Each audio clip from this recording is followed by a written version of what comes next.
On parle de sorcellerie. Est-ce que vous avez rencontré des sorcières ou sorciers? Est-ce que vous en avez rencontré dans votre vie? Oui, j'en ai rencontré. Des vrais sorciers, des vraies sorcières? Oh, il y en a partout, hein. Ouais. C'est sûr et certain. Ben, Oui.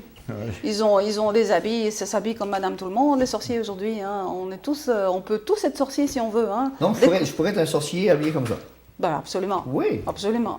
J'en ai rencontré. J'ai rencontré tout le folklore Nouvel Âge là-dedans. Donc, attention, faites attention. Mais comment on détecte un sorcier comme ça? Quand vous rencontrez un sorcier, est-ce que vous savez que c'est un sorcier à rapport à ses agissements? Vous avez les sorciers déclarés, puis vous avez la sorcellerie qui n'est pas déclarée, puis qui est la plus insidieuse, la plus néfaste, parce que je vous dis, ça peut partir d'une pensée négative. Okay. Quelqu'un qui vous envie, qui pense à vous chaque jour, qui s'accroche à vous, qui ne sait pas se passer un jour sans vous appeler, ou ça peut arriver à la sorcellerie. Ça, c'est un sorcier aussi, d'une certaine façon. C'est de la magie noire.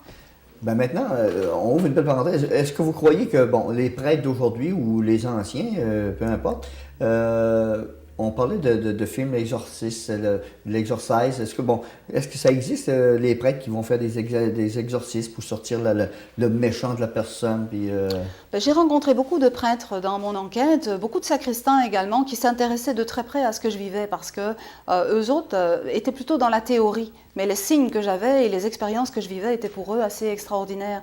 Donc oui, moi j'ai pas subi d'exorcisme avec un prêtre, j'ai été voir un exorciste plutôt au Nouvel Âge, ça m'a bien fait rigoler en passant, hein, parce que ces choses-là on peut les faire nous-mêmes, hein, mais ça je décris en détail dans mon bouquin, quoi. Mais je n'ai pas l'expérience d'un prêtre exorciste. Bon, donc est-ce que ça vous a sauvé définitivement d'un scénario d'horreur, ces choses-là, ou bien que c'est...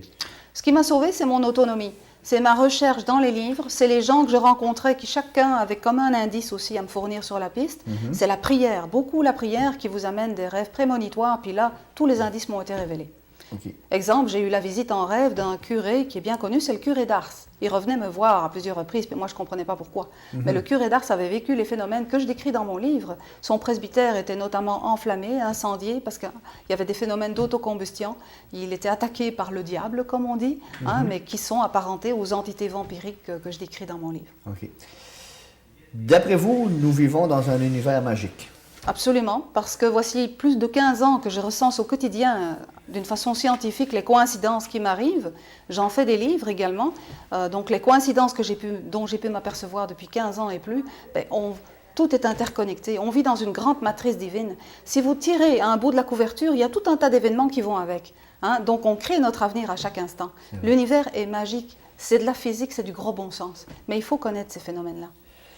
Avant d'aller à la fin de cette entrevue, pour les gens qui nous écoutent présentement, bien sûr, on conseille les gens qui aiment le lire, qui veulent avoir plus d'émotions, plus de s'en savoir plus, bien sûr, c'est à Lettres aux vampires, et si cela nous arrivait. Le titre, c'est Les hantises amoureuses. Les hantises amoureuses, exactement. Mais quel conseil donneriez-vous en cas d'attaque psychique? J'ai écrit ce livre-là justement pour cela. Je dirais aux gens, plutôt que consulter à tout prix, lisez le bouquin. Lisez le livre, allez le chercher, il est à Tabacado, il est en librairie, commandez-le, ça va vous faire un bien infini. Hein, donc on trouve peut-être la solution à nos problèmes là-dedans. Il y a des pistes parce que chacun est autonome, chacun va puiser ce qu'il va. Les gens vont se reconnaître là-dedans. On peut le commander, puis c'est le meilleur investissement que vous puissiez faire, parce que plutôt que dépenser son argent en thérapie qui mène finalement nulle part au bout d'années et d'années, lisez un bon bouquin, prenez-vous en main, suivez les pistes que j'ai indiquées là-dedans, puis vous allez avoir un résultat, c'est certain.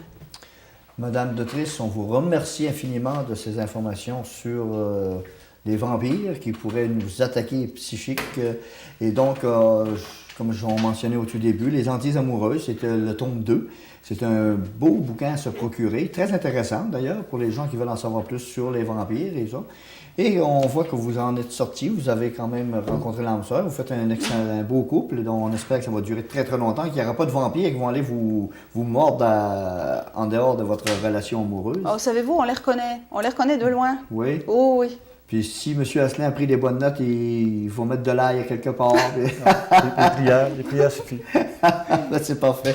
Donc, la prière suffit. Ben, merci beaucoup. C'était gentil d'avoir participé à l'émission. Merci à vous aussi. Et on va attendre le troisième parce que vous écrivez tellement vite et tellement rapide. Donc, on va attendre le troisième. Est-ce qu'il est en route ou... Ah, il est en route, oui.